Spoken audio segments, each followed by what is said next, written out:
የወር አበባ ህመም የብዙ ሴቶች ወርሃዊ ፈተና ነው። ዛሬ በዚህ ቪዲዮ በህመሙ ጊዜ ስለሚወሰዱ ማስታገሻዎችና ሊደረጉ ስለሚገባቸው ጥንቃቄዎች በዝርዝር እናያለን። የወር አበባ ህመም ማስታገሻ መድኃኒቶች መካከል የመጀመሪያው አይቡፕሮፌን ነው። ይህ መድኃኒት ህመምንና በህመሙ ወቅት የሚከሰተውን ቁርጥማት ለመቀነስ ውጤታማ ነው። በመቀጠል የምናገኘው ፓራሴታሞል ነው። ፓራሴታሞል ቀላል ለሆነ ህመም እና ለራስ ምታት ይረዳናል። እንዲሁም በተጨማሪ ሃዮሲን የምንለው መድኃኒት እናገኛለን። ይህ መድኃኒት ብዙ ጊዜ በህመሙ ወቅት የምንወስደው መድኃኒት አይደለም፣ የተለመደ መድኃኒት አይደለም። ነገር ግን የማህፀን ጡንቻዎችንና መኮማተርን በማርገብ ህመምን ይቀንስልናል። ይህን መድኃኒት ብዙ ጊዜ የምንጠቀመው ከፍተኛ ህመም ሲኖረን ነው። እነዚህ መድኃኒቶች እጅግ ጠቃሚ ቢሆኑም ነገር ግን መድኃኒቶችን ከመውሰዳችን በፊት ተፈጥሯዊ በሆኑ የቤት ውስጥ መፍትሄዎች መጠቀም አማራጭ ነው። በመጀመሪያ ሙቅ ውሃን በማሞቅ በሆድ አካባቢ ላይ በእቃ ውስጥ አድርጎ መያዝ የሚያመን ቦታ ላይ በማስቀመጥ የጡንቻ መኮማተርን በመቀነስ ዘና እንድንል ያደርገናል። በመቀጠል የዝንጅብል ሻይ በውስጡ ህመምን የሚቀንሱ ጂንጀሮሎስ ኤንድ ሼጎሎስ የሚባሉ ንጥረ ነገሮችን ይይዛል።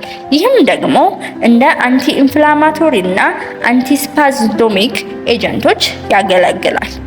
በመቀጠል የምናገኘው ቁርንፉድ ነው። የቁርንፉድ ሻይ በውስጡ ባለው ጂንጀሮል ወይም ደግሞ ኢጂኖል የተባለ ንጥረ ነገር ምክንያት የህመም ማስታገሻ ባህሪያት አሉት። ይህ ደግሞ በወር አበባ ወቅት የሚከሰተውን የማህፀን ጡንቻ መኮማተር በመቀነስ ህመምን ለማስታገስ ይረዳናል። ከነዚህም በተጨማሪ ቀላል እንቅስቃሴዎችን ማድረግ፣ ለምሳሌ የእግር ጉዞ ወይም ደግሞ የዮጋ እንቅስቃሴዎችን ማድረግ ደም በሰውነታችን ውስጥ እንዲዘዋወር በማድረግ ህመሙን ይቀንስልናል። የወር አበባ አብዛኛውን ጊዜ ከ21 ቀን እስከ 35 ቀናት ባለው ጊዜ ውስጥ ይመላለሳል።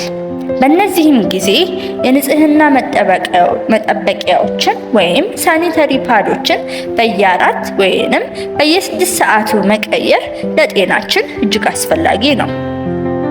በወር አበባ ወቅት በሆርሞን ለውጥ ምክንያት የመናደድ ወይም የማዘን ስሜት መኖሩ የተለመደ ነው። ይህም ደግሞ ምክንያቱ በደስታን የሚሰጠው በውስጣችን የሚገኘው በጭንቅላታችን ውስጥ የሚገኘው ሴሮቶኒን የተባለው ኬሚካል እንዲቀንስ ስለሚያደርገው ነው። ይህም ደግሞ ለጭንቀትና ለእንቅልፍ ማጣት ይዳርገናል። ይህንን ለመቆጣጠር በካርቦሃይድሬት የበለጸጉ ምግቦችን እንደ አጃ፣ ፍራፍሬ የመሳሰሉ ምግቦችን መመገብ በሰውነታችን ውስጥ የሴሮቶኒን መጠንን ከፍ ያደርግልናል። በተጨማሪም ደግሞ ቀለል ያሉ እንቅስቃሴዎችን ለምሳሌ ያክል ለ30 ደቂቃ በእግር መጓዝ ኢንዶርፊን የተባሉ የተፈጥሮ የህመም ማስታገሻዎችን ወይም ደግሞ የደስታ ሆርሞኖችን በውስጣችን ያመነጫል። ስለዚህም ህመሙን እንዲቀንስልን ያደርገናል። በወር አበባ ወቅት ስሜታዊ መሆንን ወይም ደግሞ የስሜት ለውጥ መኖሩን አምኖ መቀበልና ለራስ እረፍት መስጠት እጅግ አስፈላጊ ነው።